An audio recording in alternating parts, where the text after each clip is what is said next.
नमस्कार दोस्तों, ओम नमः शिवाय। आप सभी का स्वागत है एक बार फिर आपके अपने चैनल द महान धर्मी पर। दोस्तों, आज का वीडियो बहुत ही खास होने जा रहा है। पति हो जाएगा धनवान, बस पत्नी को धोने होंगे इस दिन अपने बाल। शादीशुदा भक्तों, आज की इस प्रस्तुति में हम जानेंगे कि अगर स्त्री इस दिन अपने बाल धो लेती है तो उसके पति पर धन की वर्षा होती है और माता लक्ष्मी उनके घर में आगमन करती है। साथ ही होंगे आपको यह भी बताएंगे कि स्त्रियां इस दिन बाल कभी ना धोए नहीं तो पछताओगे। साथ ही हम जानेंगे कि शादीशुदा स्त्रियां बिना बाल धुले भी कैसे व्रत कर सकती हैं या किसी भी पूजा या शुभ कार्य में शामिल हो सकती है। इसी के साथ हम जानेंगे स्त्रियों की कुछ ऐसी गलतियां के बारे में जिससे घर में आती ही बर्बादी चालू हो जाती है। तो पूरी जानकारी के लिए वीडियो को अंत तक जरूर देखिएगा। भक्तों, हिंदू सनातन धर्मशास्त्रों में अनेक परंपराओं और रीति रिवाज का खास महत्व दिया जाता है। शादी, विवाह और अंतिम संस्कार के अलावा कई ऐसी परंपराएं भारतीय सनातन हिंदू समाज में आज भी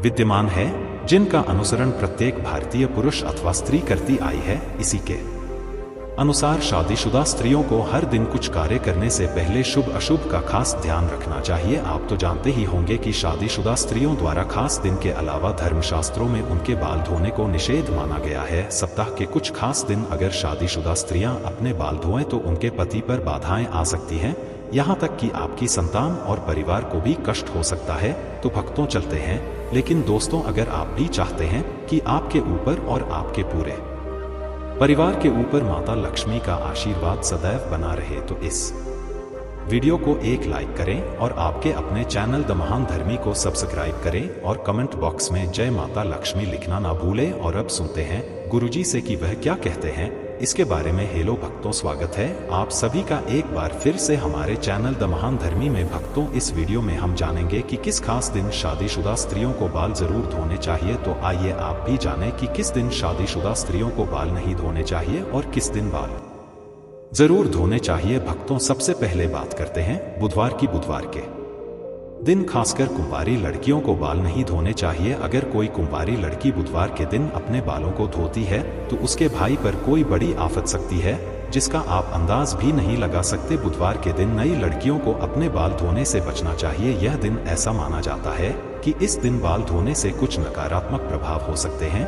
वहीं अगर कोई शादीशुदा महिला गुरुवार के दिन बाल धोती है तो यह माना जाता है कि इससे उसके पति की आयु पर असर पड़ सकता है। इसलिए गुरुवार के दिन न केवल बाल धोने से बचना चाहिए बल्कि नाखून काटना, कपड़े धोना और घर में पोछा लगाने से भी बचना चाहिए। ऐसा माना जाता है कि इन कामों से परिवार पर बाधाएं आ सकती हैं। सोमवार के दिन भी शादीशुदा महिलाओं को बाल नहीं धोने चाहिए। ऐसा माना जाता है कि इस दिन बाल धोने से बेटों और बेटियों पर संकट आ सकता है या परिवार को आर्थिक परेशानियों का सामना करना पड़ सकता है। इसलिए परिवार की भलाई और संकटों से बचने के लिए इन बातों का ध्यान रखना जरूरी है। अब सवाल उठता है कि महिलाओं को बाल धोने के लिए कौन सा दिन चुनना चाहिए। तो इसके लिए शुक्रवार सबसे अच्छा माना जाता है। ऐसा कहा जाता है कि शुक्रवार के दिन बाल धोने से घर में बरकत होती है और सुख समृद्धि बढ़ती है। इसलिए महिलाओं को इस दिन बाल जरूर धोने चाहिए। इन परंपराओं और मान्यताओं का पालन करके परिवार के लिए शुभता और शांति लाई जा सकती है। जो शादीशुदा स्त्रियां शुक्रवार के दिन बाल धोती हैं उनके पति जल्द ही धनवान बनते हैं, धनी बनते हैं। भक्तों, अगर किसी कारणवश आप बाल ना धो सके और ऐसे में आपको किसी भी शुभ कार्य में या पूजा में शामिल होना हो या कोई व्रत करना हो तो बिना बाल धोए भी आप शामिल हो सकते हैं। बस इसके लिए शादीशुदा स्त्रियों को चाहिए कि वह अपने मांग में सिंदूर लगा ले और इसके बाद आप किसी भी पूजा में या धार्मिक पवित्र कार्य में बिना बाल धोए भी शामिल हो सकती है। हालांकि पुरुषों के लिए धार कार्य में शामिल होने से पहले बाल धोना आवश्यक है। भक्तों, स्त्रियों के मांग के हिस्से को गंगा स्थान माना जाता है। शास्त्रों में इसे बेहद पवित्र माना जाता है। इस संस्थान का शादीशुदा स्त्रियों के जीवन में बेहद खास महत्व होता है। मांग में सिंदूर लगाकर स्त्रियां मां पार्वती को सम्मान देती हैं और ऐसे शादीशुदा जोड़े पर मां पार्वती का आशीर्वाद सदैव बना रहता है। लेकिन भक्तों, मांग में सिंदूर लगाते समय स्त्रियां कुछ ऐसी गलतियां कर बैठी हैं जिसकी वजह से उन्हें इसका फल नहीं मिलता बल्कि उनके पति को परेशानियों का सामना करना पड़ता है। यहाँ तक के घर में बर्बादी आने लगती है और ऐसे में पति पत्नी के बीच क्लेश बढ़ने लगता है। भक्तों, सिंदूर लगाने की परंपरा बहुत खास होती है। लेकिन इसे लगाते समय कुछ बातों का ध्यान रखना बहुत जरूरी है। कई स्त्रियां सिंदूर लगाने में शर्म महसूस करती हैं और इसे मांग में छिपा लेती हैं। ऐसा करने से उनके पति को समाज में मान सम्मान नहीं मिल पाता। इसके विपरीत जो स्त्रियां सिंदूर को पूरी मांग में अच्छे से और लंबा लगाती हैं, उनके पति को समाज में बहुत सम्मान मिलता है। उनके पति न केवल अपने लक्ष्य को प्राप्त करते हैं, बल्कि हर जगह उनकी इज्जत भी बढ़ती है। सिंदूर लगाते समय यह भी ध्यान रखना चाहिए कि सबसे पहले सिंदूर की डिब्बी को माथे से स्पर्श कराएं, फिर सिंदूर लगाएं, यह शुभ माना जाता है। इसके अलावा सिंदूर हमेशा सीधी मांग में ही लगाना चाहिए। कुछ स्त्रियां टेढ़ी मांग निकालकर सिंदूर लगाती हैं, जो अशुभ माना जाता है। ऐसी स्थिति में कहा जाता है कि उनके पति हमेशा परेशान रहते हैं और अपने जीवन के लक्ष्यों को प्राप्त नहीं कर पाते। साथ ही स्नान किए बिना कभी भी सिंदूर ना लगाएं। यह भी ध्यान रखें कि अपना सिंदूर खुद ही लगाएं, किसी और से ना लगवाएं। इन छोटी छोटी बातों का ध्यान रखने से न केवल दाम्पत्य जीवन में सुख शांति बनी रहती है, बल्कि पति पत्नी के रिश्ते में भी मजबूती आती है। तो माता पार्वती का ध्यान करते हुए सिंदूर लगाएं, क्योंकि मां पार्वती ही अखंड सौभाग्यवती का वरदान देती है। न विवाहित कन्याएं इस बात का खास ख्याल रखें कि सिंदूर उन्हें शादी के समय मिला है। इस सिंदूर को कुछ दिनों तक लगाएं और उसे सिंदूर को संभल कर रखें। जब भी कोई खास मौका या पूजा हो तो उसे समय पर उस सिंदूर का प्रयोग जरूर करें, क्योंकि इस सिंदूर में सभी देवी देवताओं का आशीर्वाद आपको विवाह के समय प्राप्त हुआ था। और जब भी आप किसी खास मौके पर इस सिंदूर का उपयोग करेंगे तो सभी देवी देवताओं का आशीर्वाद आप पर बना रहेगा। तो भक्तों, यह गलतियां तो घर की स्त्रियों को बिल्कुल भी नहीं करनी चाहिए। सिंदूर लगाते समय इन बातों का ख्याल रखना चाहिए। इसी तरह कुछ और बातें हैं जिनका एक शादीशुदा स्त्रियों को हमेशा ध्यान रखना चाहिए। भक्तों, एक महिला ही घर को संवार है और उसकी उन्नति के लिए मार्गदर्शित करती है, लेकिन कुछ काम ऐसे हैं जो स्त्रियों को भूलकर भी नहीं करनी चाहिए, वरना उनके घर से माता लक्ष्मी चली जाती है।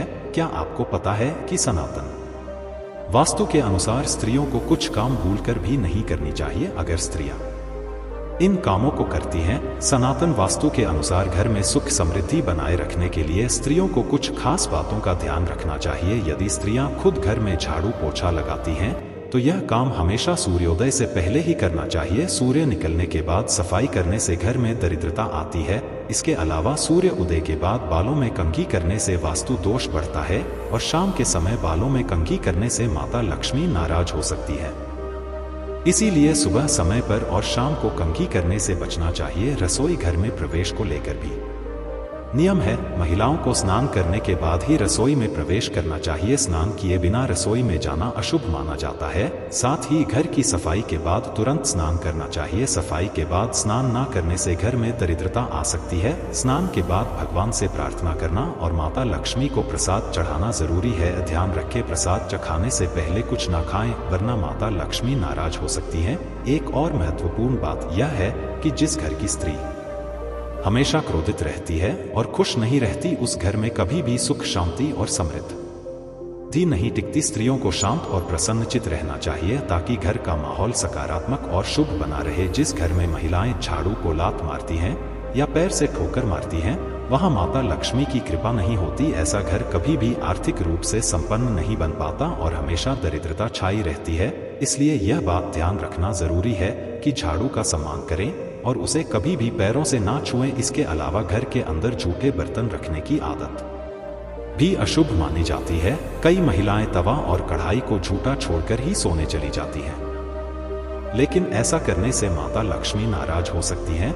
जिस घर में रात भर झूठे बर्तन पड़े रहते हैं, वहां गरीबी और दुख का वास हो सकता है। इसलिए कोशिश करें कि सोने से पहले सारे बर्तन साफ कर दिए जाएं। सिंदूर के मामले में भी कुछ खास बातों का ध्यान रखना चाहिए। शादीशुदा स्त्रियों को अपनी सिंदूर की डिब्बी किसी को भी दान में नहीं देनी चाहिए। सिंदूर लगाते समय यह भी ध्यान रखें कि इसे हमेशा अकेले में लगाएं या फिर सिर पर पल्ला डालकर लगाएं। ऐसा ना करने पर बुरी नजर लग सकती है, जो आपके लिए और आपके परिवार के लिए परेशानी का कारण बन सकती है। इन बातों का पालन करके आप अपने घर में सुख समृद्धि और माता लक्ष्मी की कृपा बनाए रख सकती हैं। हर छोटी छोटी परंपरा का अपना महत्व है, जो जीवन में सकारात्मक ऊर्जा लाती है। आपका रिश्ता बिगड़ सकता है। शादीशुदा स्त्रियां अपने हाथ की चूड़ियां और पर की पहनी हुई पायल किसी के साथ भी शेयर ना करें और खासकर अपने बिछिया भूलकर भी किसी को देने की गलती ना करें। ऐसा करना बहुत ही ज्यादा अशुभ माना जाता है। इसी तरह अपने माथे की बिंदी भी कभी किसी को नहीं देनी चाहिए। यह गलती शादीशुदा स्त्रियों को नहीं करनी चाहिए। अगर आप अपने पैरों की बिछिया पायल या बिंदी किसी के साथ भी शेयर करती है, किसी को देती है, तो इससे आपके पति के ऊपर कष्ट आते हैं। तो भक्तों, यह तमाम जानकारी जन और रुचि को ध्यान में रखकर दी जा रही है। वास्तु शास्त्र के उपाय को अपनी आस्था और विश्वास पर आजमाएं। हमारा चैनल इस वीडियो के द्वारा किसी भी प्रकार का कोई दावा नहीं करता है। तो चलिए भक्तों, आगे भी दोस्तों में शेयर कर दीजिए इस वीडियो को। दोस्तों, सच्चे दिल से कमेंट बॉक्स में लिखिए जय लक्ष्मी माता की जय जरूर लिखें। अगर आप चाहते हैं माता लक्ष्मी को अपने घर पर बुलाना तो कमेंट बॉक्स में लिखिए माँ हमारे घर में आपका स्वागत है। माँ के लिए एक लाइक तो बनता है। कमेंट सेक्शन में जय श्री राम जरूर लिख देना। तो दोस्तों, आज के लिए बस इतना ही। मिलते हैं ऐसे ही जानकारी भरी किसी और अगले वीडियो में। तब तक के लिए इस चैनल को सब्सक्राइब करके बेल आइकॉन जरूर दबा लीजिए और इस वीडियो को एक लाइक जरूर कीजिएगा। ठीक है, धन्यवाद दोस्तों। वीडियो को लास्ट तक देखने के लिए आपका बहुत बहुत धन्यवाद।